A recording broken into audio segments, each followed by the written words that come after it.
Hello students, last lecture में हमने कुछ डेफिनेशंस एंड एग्जांपल्स देखे थे। आज हम उसके आगे कंटिन्यू करेंगे। सो देखिए, लास्ट लेक्चर में हमने एक एग्जांपल देखा था। ये इसको हमने क्या देखा था, फंक्शन क्या है, कंटिन्यूअस एट दैट पॉइंट 2। लेकिन हमने ये कंटिन्यूटी प्रूव कैसे की थी, by using the limit function की डेफिनेशन से। ठीक है, सो हमने यहाँ पे क्या किया कि फंक्शन का डायरेक्टली लिमिट फाइंड आउट किया एट दैट पॉइंट। अगर वो एग्जिस्ट कर रहा होगा then we can say that function is continuous at that point. ठीक है, लेकिन फंक्शन का हमने यहाँ पे क्या किया था, लिमिट फंक्शन से उसका डेफिनेशन से हमने उसको सॉल्व किया था। लेकिन अगर हम एप्सिलॉन डेल्टा की डेफिनेशन यूज़ करके फंक्शन को कैसे कंटिन्यूस करेंगे वो आज हम देखेंगे। तो यहाँ पे देखिए एक एग्जांपल दिया हुआ है, using epsilon delta definition prove that f of x is equals to 3x plus 1 is continuous at x equals to 2। So यहाँ पे देखिए जो फंक्शन दिया हुआ है अपने को, वो फंक्शन क्या दिया हुआ है, f of x is equals to दिया हुआ है 3x प्लस 1। सो हमें क्या करना है, ये फंक्शन को कंटिन्यूस प्रूव करना है at the point x equals to 2। ठीक है, सो हम यहाँ पे देखिए, पहले हमने लास्ट एग्जांपल्स में क्या देखा था कि फंक्शन का हमने directly limit function find out किया था। अगर वो एग्जिस्ट हो रहा होगा then we can say that function is a continuous at that point. लेकिन यहाँ पे देखिए स्पेसिफिकली हमें क्या बोला गया कि using the epsilon delta definition, मतलब हमें यहाँ पर क्या करना है कि किसी भी एप्सिलॉन के लिए क्या करना है, गिवन एप्सिलॉन के लिए हमें एक डेल्टा फाइंड आउट करना है such that mod of f of x minus f of 2 वो क्या आना चाहिए, लेस देन एप्सिलॉन। ठीक है, सो हमें क्या करना है, यहाँ पे एप्सिलॉन डेल्टा की डेफिनेशन यूज करके फंक्शन को हमें कंटिन्यूस प्रूव करना है। ठीक है, सो यहाँ पे देखिए गिवन दैट क्या दिया है, f of x is equals to 3x plus 1 दिया। ठीक है, and now we have to prove that function को हमें कंटिन्यूस प्रूव करना है, that is f of x is continuous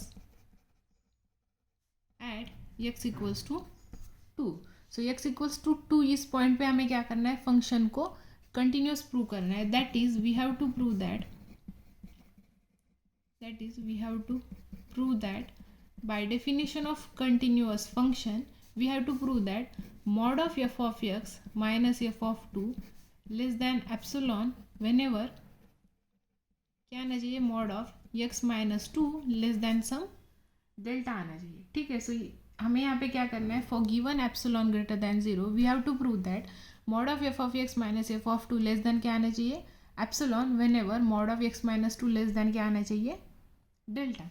ठीक है, सो नाउ सो यहाँ पे let epsilon suppose greater than 0। सो यहाँ पे हमें क्या दिया हुआ है, एक एप्सिलॉन लिया है हमने जो कि क्या है, ग्रेटर देन 0। नाउ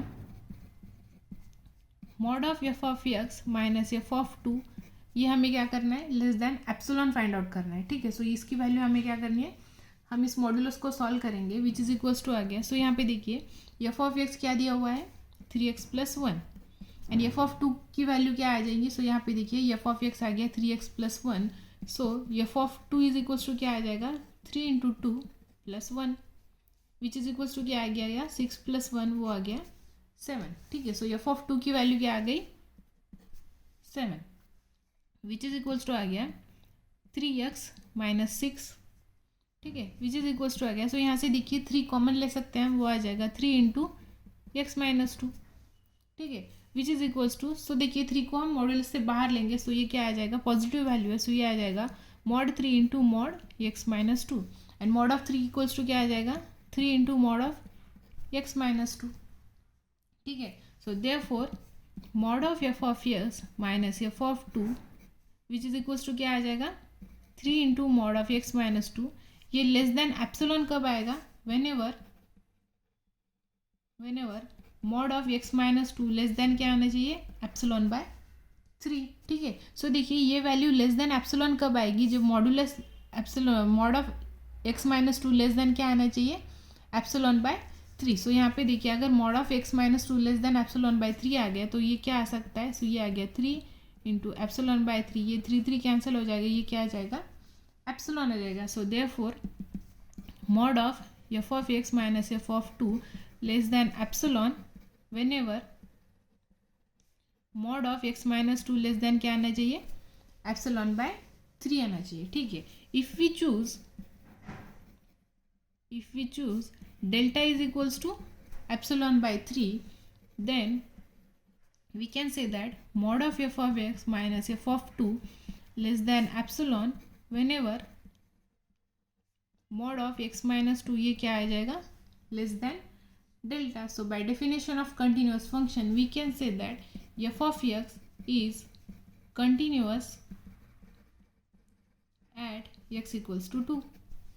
ठीक है. सो यहाँ में क्या हुआ है, for given epsilon greater than 0. सो यहाँ पे देखिए for epsilon greater than 0 we have to find it that delta such that mod of f of x minus f of 2 less than epsilon whenever mod of x minus 2 less than delta. सो यहाँ पे हमने delta की value क्या find out की है, delta is equal to हमने क्या लिया है, एप्सिलॉन बाय 3. ठीक है. So therefore we can say that f of x is continuous at x equals to 2. Next example, using epsilon delta definition, prove that f of x is equals to x square minus 4 divided by x minus 2 for x not equals to 2 and 4 if x equals to 2 is continuous at x equals to 2. तो यहाँ पे देखिए जो function define किया हुआ है वो क्या दिया हुआ है, f of x is equals to दिया हुआ है x square minus 4 divided by x minus 2 for x not equals to 2. तो इस फंक्शन को हमें क्या करना है, कंटिन्यूस प्रूव करना है at the point x equals to 2 के लिए. ठीक है. So by using epsilon delta definition. ठीक है. एंड सो यहाँ पे देखिए एफ ऑफ 2 की वैल्यू क्या दी हुई है, 4. For x equals to 2 f of x की वैल्यू हमें क्या दी हुई है, 4 दी हुई है. सो देयरफॉर एफ ऑफ 2 क्या आ जाएगा, 4 आ जाएगा. सो नाउ हमें प्रूव क्या करना है, we have to prove that f of x is continuous at x equals to 2. So that is we have to prove that mod of f of x minus f of 2 less than epsilon whenever mod of x minus 2 less than delta. ठीक है. सो ये हमें prove करना है. So let suppose epsilon greater than 0 be given. यहाँ पे हमें क्या हुआ, क्या वो दिया हुआ है, एक एप्सिलॉन दिया हुआ है जो कि क्या है, greater than 0. and now we have to prove that mod of f of x minus f of 2 क्या आना चाहिए, less than epsilon. so consider mod of f of x minus f of 2 which is equals to आ गया. so देखिए function की value क्या दी हुई है, f of x क्या है, x square minus 4 divided by x minus 2 and f of 2 की value क्या है, -4. ठीक है. विच इज इक्वल्स टू आ गया. सो देखिए एक्स स्क्वायर माइनस 4 को अगर हम फैक्टराइजेशन करते हैं तो वो क्या आ जाएगा, x minus 2 x plus 2 whole divided by x minus 2 minus 4. ठीक है. इसका हमने क्या लिया है, एक्सपांशन कह सकते हैं या फिर फैक्टराइजेशन कह सकते हैं. सो ये देखिए एक्स माइनस 2 कैंसिल हो जाएगा, विच इज इक्वल्स टू आ गया x plus 2 minus 4 which is equals to क्या आ गया, x minus 2. So therefore mod of f of x minus f of 2 ये लेस देन एप्सिलॉन आ जाएगा whenever mod of x minus 2 ये क्या आ जाना चाहिए, लेस देन एप्सिलॉन चाहिए. ठीक है. सो देखिए इन दोनों का डिफरेंस क्या आ गया, mod of x माइनस 2. अगर ये लेस देन एप्सिलॉन आ गया तो ये डिफरेंस भी किससे आ जाएगा, लेस देन एप्सिलॉन आ जाएगा. ठीक है. So if we choose delta is equals to epsilon then mod of f of x minus f of 2 less than epsilon whenever mod of x minus 2 less than क्या आ जाएगा, delta. so by definition of continuous function we can say that f of x is continuous at x equals to 2. so function क्या हो गया, जा continuous हो गया at the point x equals to 2. Next example, using epsilon delta definition, prove that f of x is equals to x into sin 1 by x for x not equals to 0 and 0 if x equals to 0 is continuous at x equals to 0. so यहाँ पे देखिए function define क्या हुआ है, f of x is equals to क्या दिया हुआ है, x into sin 1 by x for x not equals to 0 and f of 0 equals to क्या दिया हुआ है, 0 दिया हुआ है. so हमें इस फंक्शन को क्या करना है, कंटिन्यूस प्रूव करना है at the point x equals to 0 by using epsilon delta definition. ठीक है. so here we have to prove that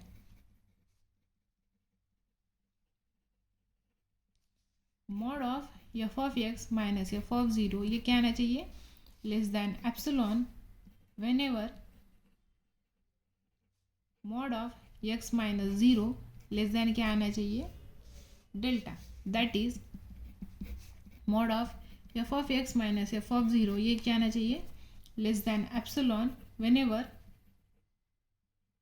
mod x less than क्या आना चाहिए, delta, then we can say that function is continuous at the point x equals to zero.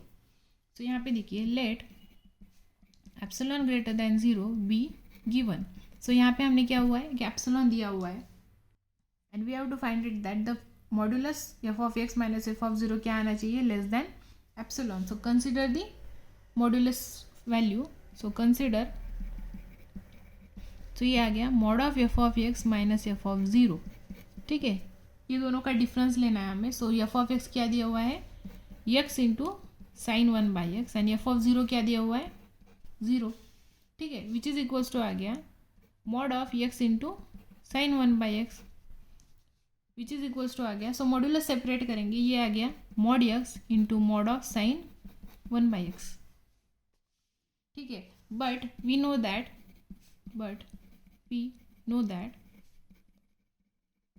mod of sin x is less than equals to m for all x.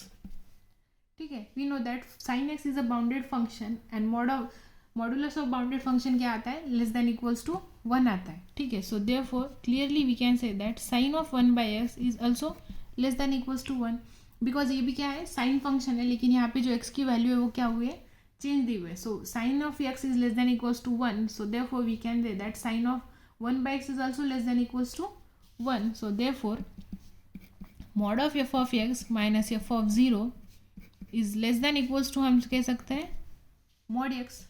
ठीक है, so since mod of f of x minus f of 0 less than epsilon whenever mod x less than epsilon आएगा.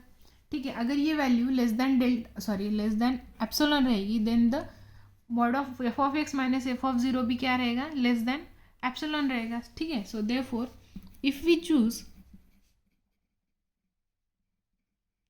Delta is equals to epsilon, so therefore mod of f of x minus f of zero ये क्या आ जाएगा, less than epsilon whenever mod of x less than delta. ठीक है, so therefore by definition of continuous function we can say that f of x is continuous at x equals to 0. मतलब ये function क्या हो गया, continuous हो गया at x equals to 0. सो यहाँ पे देखिए सारे एग्जांपल्स में हमें क्या किया है कि जो हमें एप्सिलॉन दिया हुआ है उस एप्सिलॉन के लिए हमें क्या किया है, एक डेल्टा फाइंड आउट किया. ठीक है, सो इस डेल्टा फाइंड आउट करने के बाद अगर ये कंडीशन सेटिस्फाई हो रही होगी then we can say that function is continuous. ठीक है, सो सारे एग्जांपल्स पे हमने क्या किया है, फॉर एप्सिलॉन के लिए हमने यहाँ पे एक डेल्टा फाइंड आउट किया है, बिकॉज डेफिनेशन में क्या बोला था, for every epsilon greater than 0 there exist a delta. ठीक है, सो यहाँ पे क्या हो रहा है, यहाँ पे एक डेल्टा एग्जिस्ट हो रहा है विच इज इक्वल्स टू क्या आ रहा है, एप्सिलॉन, सच दैट ये कंडीशन क्या हो रही है, यहाँ पे सेटिस्फाई हो रही है. So therefore we can say that function is continuous at point x equals to 0. तो इस तरह से हम क्या कर सकते हैं, बाय यूजिंग एप्सिलॉन डेल्टा की डेफिनेशन से भी हम प्रूव कर सकते हैं that function is continuous at that point, and also we can prove the function is continuous at that point by using the limit of a function. मतलब क्या होगा, फंक्शन का अगर right hand and left hand limit exist हो रहा होगा then it is also a continuous function, and also we use this method to prove that function is a continuous और discontinuous. ठीक है, सो यहाँ पे हमने क्या किया है, बाय यूजिंग एप्सिलॉन डेल्टा की डेफिनेशन यूज़ करके हमने फंक्शंस को कंटिन्यूस प्रूव किया था. और पहले एग्जांपल्स पे हमने देखा था कि फंक्शन को हमने कंटिन्यूस प्रूव किया था by using the definition of limit. ठीक है, सो लिमिट फंक्शन का यूज़ करके हमने वहाँ पे कंटिन्यूटी प्रूव की थी, एंड यहाँ पे हमने एप्सिलॉन डेल्टा की डेफिनेशन से हमने फंक्शन को कंटिन्यूस प्रूव किया है. ठीक है, so now this is the continuity of a function at that point. Next definition, discontinuity of a function. A function f which is not continuous at point A is said to be discontinuous at point A, and A is called as a point of discontinuity of function f, or f is said to have discontinuity at A. So देखिए function को discontinuous हम कब बोलेंगे, अगर function किसी point पे अगर continuous नहीं रहा तो फंक्शन हम क्या बोलेंगे, function is discontinuous eight that point A. और ए को हम क्या बोलेंगे, point of discontinuity of function F. मतलब क्या हो रहा है कि फंक्शन जो है वो पॉइंट पे क्या आ रहा है, डिसकंटिन्यूअस हो रहा है, इसलिए हम उस ए को क्या बोलेंगे, पॉइंट ऑफ डिसकंटिन्यूटी। ठीक है, next is a type of discontinuity. Let f of x be a function defined on interval I and f be discontinuous at a point A belongs to I. ठीक है, so first one is a removable discontinuity. So if limit x tends to A, f of x exists but is not equals to f of A, then f is said to have removable discontinuity at point A. ठीक है, this type of discontinuity can be removed by defining a new function g of x as g of x is equals to f of x if x not equals to a and limit x tends to a f of x if x equals to a. So देखिए removable discontinuity मतलब क्या है, मतलब क्या हो जाएगा, function का limit exist हो रहा है लेकिन वो which is not equals to क्या आ रहा है, एफ ऑफ ए आ रहा है. That type of discontinuity is called as a removable discontinuity. ठीक है, सो रिमूवेबल मतलब क्या है कि इस डिसकंटिन्यूटी को हम क्या कर सकते हैं, रिमूव कर सकते हैं by defining the new function g of x. तो फंक्शन को डिफाइन कैसे करेंगे, g of x is equals to क्या आ जाएगा, f of x if x not equals to a and x equals to a के लिए हमने डिफाइन किया था limit x tends to a f of x. तो इस फॉर्म में हम एक दूसरे फंक्शन को डिफाइन करके वो जो डिसकंटिन्यूटी है वो हम क्या कर सकते हैं, रिमूव कर सकते हैं. देन जी ऑफ एक्स क्या आ जाएगा, continuous at point x equals to a. ठीक है, so this is the removable discontinuity. So removable discontinuity में क्या होना चाहिए, फंक्शन का जो लिमिट है वो एग्जिस्ट होना चाहिए. ठीक है, तो भी हम उस फंक्शन को क्या कर सकते हैं, उसका डिसकंटिन्यूटी रिमूव करके फंक्शन को हम कंटिन्यूअस बना सकते हैं. लेकिन यहाँ पे देखिए नोट में क्या दिया हुआ है, if limit x tends to a f of x does not exist then the function can not made continuous no matter how we define the function g of x. ठीक है, रिमूवेबल डिसकंटिन्यूटी में क्या दिया था कि function का जो limit है वो क्या हो रहा था, एग्जिस्ट हो रहा था लेकिन वो क्या आ रहा था, not equals to f of a आ रहा था. ठीक है, सो इसीलिए हमें उस क्या कर सकते थे, उसको रिमूव करने के लिए हमने वो डिफाइन कर सकते थे न्यू फंक्शन. लेकिन अगर फंक्शन का लिमिट ही एग्जिस्ट नहीं होगा then function can not made continuous no matter how we define the g of x function. ठीक है, सो अगर उसका लिमिट ही एग्जिस्ट नहीं होगा तो हम फंक्शन को डिफाइन नहीं कर सकते. सो देयरफॉर हम किसी भी फॉर्म में अगर फंक्शन को डिफाइन करेंगे तो फंक्शन वो क्या रहेगा, कंटिन्यूअस नहीं रहेगा. ठीक है, next is a discontinuity of a first kind. If limit x tends to a minus f of x and limit x tends to a plus f of x both exist but not equal, then f is said to have discontinuity of first kind at a or jump discontinuity at a. So यहाँ पे देखिए first kind of discontinuity मतलब क्या हो रहा है कि right hand limit and left hand limit both क्या हो रहा है, इक्वल एग्जिस्ट हो रहे हैं लेकिन वो क्या है, इक्वल नहीं है. So that kind of discontinuity we can say that this is the first kind of discontinuity और also it is called as a jump discontinuity. मतलब यहाँ पे क्या हो रहा है कि both right hand and left hand limit exist हो रहा है लेकिन we both the limit are not equal. So this is the first kind of discontinuity. Next is a discontinuity of a second kind. If neither right hand limit nor left hand limit exist but f is said to have a discontinuity of a second kind at point x equals to a. सो देखिए second kind of discontinuity मतलब क्या हो रहा है कि right hand and left hand limit दोनों भी exist नहीं करेंगे. ऐसे कंडीशन में हम क्या बोलेंगे, function has a discontinuity of a second kind at a point x equals to a. ठीक है, next one is a mixed discontinuity. If a function f has a discontinuity of a second kind और on one side and on the other side a discontinuity of a first kind or may be continuous, then f is said to have a mixed discontinuity at a. Thus f has a mixed discontinuity at a if either right hand limit does not exist but left hand limit exists. However left hand limit may or may not equals to f of a. ठीक है, सो देखिए mix discontinuity मतलब क्या होगा कि वहाँ पे क्या होना चाहिए, फंक्शन को क्या होना चाहिए, सेकेंड काइंड ऑफ डिसकंटिन्यूटी होनी चाहिए on the one side and दूसरे काइंड पे क्या होना चाहिए, एक तो वो फर्स्ट काइंड डिसकंटिन्यूटी रहेगी और फंक्शन क्या होना चाहिए, कंटिन्यूअस होना चाहिए at the other end. Then function should be have a mixed kind of discontinuity. ठीक है, so here two conditions are arises. First one यहाँ पे हमने क्या लिया है कि यहाँ पे हमने लिया है कि फर्स्ट काइंड जो लेफ्ट हैंड लिमिट है वो क्या है, एग्जिस्ट नहीं कर रहा है लेकिन राइट हैंड लिमिट एग्जिस्ट कर रहा है. हाउएवर जो राइट हैंड लिमिट एग्जिस्ट है मे और may not equals to f of a. And second में हम क्या कर सकते हैं कि अगर यहाँ पे क्या हो रहा है, left hand discontinuity, left hand limit exist नहीं कर रहा है लेकिन राइट हैंड लिमिट एग्जिस्ट कर रहा है लेकिन लेफ्ट हैंड लिमिट एग्जिस्ट नहीं कर रहा है, और which is not equals to f of a. So ऐसी सिचुएशन में हम क्या बोलेंगे, function has a mixed kind of discontinuity. ठीक है, सो यहाँ पे देखिए रिमूवेबल में क्या रहेगा, रिमूवेबल में फंक्शन की क्या हो रहा है कि फंक्शन का लिमिट एग्जिस्ट कर रहा है but which is not equals to the value of the function at that point, so वो क्या होगी, रिमूवेबल डिसकंटिन्यूटी। सेकेंड का लेकिन नेक्स्ट क्या आ गया, डिसकंटिन्यूटी ऑफ फर्स्ट काइंड। उसमें क्या हो रहा है कि both the limit are exist, right hand and left hand limit exist but both are not equal to each other, so वो क्या आ जाएगी, first kind of discontinuity. Second kind में क्या आ रहा है, देखिए right hand and left hand both are limit are does not exist. ठीक है, सो वो क्या आ गई, discontinuity of a second kind. और मिक्स काइंड में क्या हो रहा है, एक तो फंक्शन क्या होगा, फंक्शन को डिसकंटिन्यूटी एट सेकेंड काइंड रहेगी या फिर फर्स्ट काइंड रह सकता है, या फिर फंक्शन क्या किसी भी एक एंड पे फंक्शन क्या होगा, कंटिन्यूस रहेगा। सो ऐसे डिसकंटिन्यूटी को हम क्या बोलेंगे, मिक्सड काइंड ऑफ डिसकंटिन्यूटी। ठीक है, so these are the types of discontinuity. Next definition is a piecewise continuous function. A function f from a to r is said to be piecewise continuous on a if a can be divided into finite number of parts so that f is continuous on each part.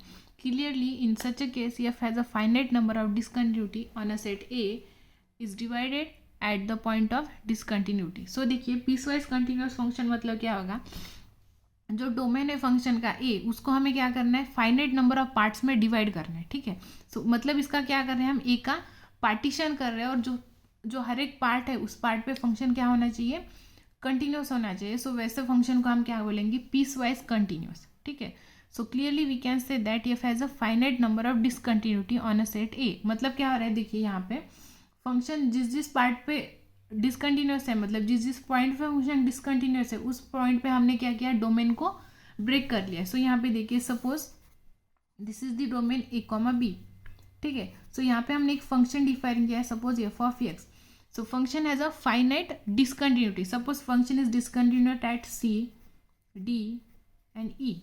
ठीक है, so function क्या हो गया, f of x is discontinuous at c d and e. So हम क्या करेंगे, ये जो डिसकंटिन्यूटी है पॉइंट की, उस पॉइंट पे हम क्या करेंगे, डोमेन को ब्रेक करेंगे। ठीक है, सो डोमेन को ब्रेक करने के बाद ये आ गया इंटरवल। सो ये सब क्या आ जाएगा, इंटरवल के फॉर्म में आ जाएगा। सो फर्स्ट आ जाएगा a comma c, second one c comma d, d comma e and last one is e comma b. So ठीक है, सो ये क्या आ जाएगा, इस पॉइंट पे, यहाँ पे और यहाँ पे फंक्शन क्या है, डिसकंटिन्यूस है। तो वहाँ पे हमने क्या किया है, जो डोमेन है उसको हमने ब्रेक कर लिया। सो जो देखिए डोमेन ब्रेक करने के बाद ही इंटरवल आ गया ए कॉमा सी। सो इस इंटरवल पे फंक्शन क्या है, कंटिन्यूस है, यहाँ पे भी कंटिन्यूस है, यहाँ पे भी और यहाँ पे भी। ठीक है, सो फंक्शन क्या हो गया, continuous at all the parts of the domain. So therefore that function क्या हो जाएगा, फिर वो पीस वाइज कंटिन्यूस फंक्शन। मतलब ये क्या आ रहा है, डोमेन के जो पार्ट्स किए वो सारे पार्ट्स पे फंक्शन क्या आ रहा है, यहाँ पे कंटिन्यूस आ रहा है। So therefore we can say that function here is a piecewise continuous function and function has a finite discontinuity. ठीक है, सो यहाँ जहाँ पे फंक्शन डिसकंटिन्यूस है वहाँ पे हमने फंक्शन को क्या किया था, सॉरी डोमेन को हमने क्या कर लिया था, ब्रेक कर लिया था। सो this is the piecewise discontinuous function. So clearly we can say that piecewise continuous function has a finite number of discontinuity.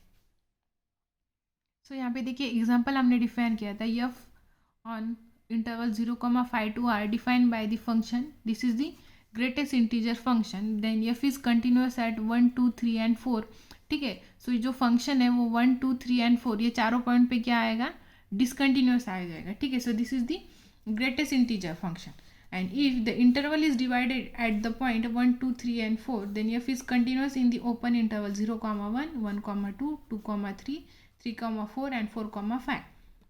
ठीक है, मतलब क्या आ रहा है कि जो पॉइंट पे जो फंक्शन देखिए इस पॉइंट पे डिसकंटिन्यूस था तो उस पॉइंट पे हमने डोमेन को क्या कर लिया है, यहाँ पे ब्रेक कर लिया है एंड जो फंक्शन है वो क्या आ जाएगा, फिर ये सारे जो इंटरवल्स है वो सारे पार्ट्स पे फंक्शन कैसा आ जाएगा, कंटिन्यूस आ जाएगा। So this is the piecewise continuous function. ठीक है, सो दिस इज हमने डिफाइन किया था यहाँ पे greatest integer function. So clearly we know, I can assume that you know the definition of the greatest integer function की function किस तरह से यहाँ पे डिफाइन किया जाता है, और ग्रेटेस्ट इंटीजर फंक्शन क्या होता है at the point 1 2 and 3 1 2 3 and 4 पे वो क्या रहता है, फंक्शन डिसकंटिन्यूस है। सो देयरफॉर हमने वहाँ पे क्या किया, फंक्शन का जो डोमेन है उस पॉइंट पे हमने ब्रेक कर लिया, and function is a piecewise continuous function.